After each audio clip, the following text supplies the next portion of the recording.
So McKesson is doing a lot of interesting things around modernizing its IT practices, but I want to start with your idea of community design DevOps. Can you talk to me about what that is? Yeah, sure, Derek. In McKesson, and I think globally within large companies, there's a lot of segregation sometimes between how business and IT operates. And what we tried to do was, instead of starting with technologies and forming solutions and then delivering them to the developers, we actually started with the persona of the developer. When we started from that position, it allowed us to create communities around the certain languages that we had within McKesson, like Spring Boot, for example, .NET Core. And we, instead of forcing technologies towards developers, we got the developers' mindsets, their talent to help us create the solutions in terms of the DevOps stacks. We have over 35 dev teams in McKesson, and we leveraged the power of that community and created a community around it. And that led to quicker adoption and quicker speed in terms of how we're transforming going forward in McKesson.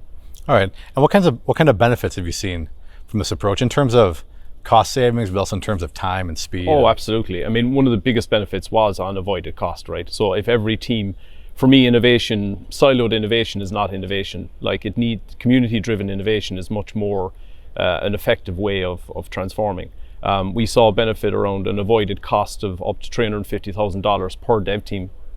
So when you do the maths on over the 35 dev teams, it comes out to a nice piece of money every year. Obviously, one of the biggest benefits, one of the driving factors for what we were trying to achieve was security visibility. When we got to consistent and standard DevOps frameworks for the company, it led to greater security visibility into the code posture, understanding the metrics around security. And the other benefit, the last benefit that we saw, which was quite impressive as well, is actually just getting that community together. The devs started sharing code globally. We've dev teams in like 16 countries globally. So it's really nice to see those across the barriers globally from a time zone perspective, just contributing code and getting together. So you've been talking about your developer services, which is part of your job title, but the other part of your job title is technology labs. Yeah. So can you talk about McKesson's technology? First of all, how you view these technology labs and then what's percolating inside them? Yeah, absolutely. So one of the things we saw as well with working with the business, one of the challenges around even the concept of labs is it seems like it's science experiments 24/7, right? So for us, it was much more around ensuring that we aligned our labs to key business objectives. But at the same time, create that space within my group that had an ability to understand those business challenges, but then also what are the things we can test out. For example, developer services as a concept actually began within labs. We tested the market. We observed there was a potential for standardized and automated DevOps. And when we popped that out, when it was delivering into multiple business units, it became its own service, right? But labs, like we just, the most recent one was UX and design. So we saw an opportunity, weren't investing huge amount of money. It was like hire a few people, test the market again, and figure out, is there an opportunity to do something different? And we achieved that. We've built out a global UX design team now out of labs. So labs is that first end incubation space for us, but it is tied into the business objectives again. And the next one we're working on is actually innovation, community and platform. So like in any company, no one owns innovation. It should be as part of what we're doing. But one of the things we saw was that if we can get a team to own innovation visibility, you can create much more consistent approaches towards some of the emerging technologies like artificial intelligence and blockchain. And we've seen some significant global communities form around these technologies. And they will have relevance for developer services, but also some of the key business challenges that we see out in the McKesson landscape. All right.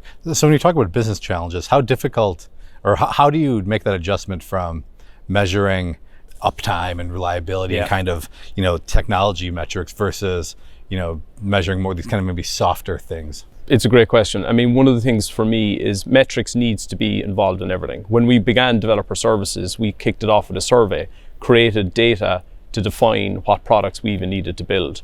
When we moved on from that and we started to deliver the products, it was key for me to have metrics embedded in all of our services. The big thing for us then is how do we translate those metrics? So a lot of that is ethnography. It's cultural assessment of business and technology teams and coupling the metrics together to ensure that you can present them to financial folks in the company, to business folks, so that they understand what the technology products are actually having an impact. I mean, it's things like if we can increase our deploys to production per day. Again, security posture is another big area of metrics for us. And my personal belief is even if things are softer, if it's qualitative, if it's quantitative, everything can be measured. It's just about maybe digging a little bit into where the value can present or preside itself within McKesson as well. All right. And then finally, Denis, I'm curious in your experience, what's the right balance between cultural change and technological changes are going on as they're undergoing digital transformation, and what kind of time frame, if someone's just getting started, like realistically, how fast can they expect to see some meaningful results? But I think in terms of culture and technology, I mean, they're very much intertwined. Like, you need to ensure that I feel that when we're in this world where developers are somewhat away from the experience of the customer, from a cultural perspective, we've been looking at creating a new philosophy around DevOps. We call it DevEx, and it's essentially changing the mindset of the developer himself or herself, where they leverage automation for security and the ops. You take that out, and the devs work very closely with the customer experience teams.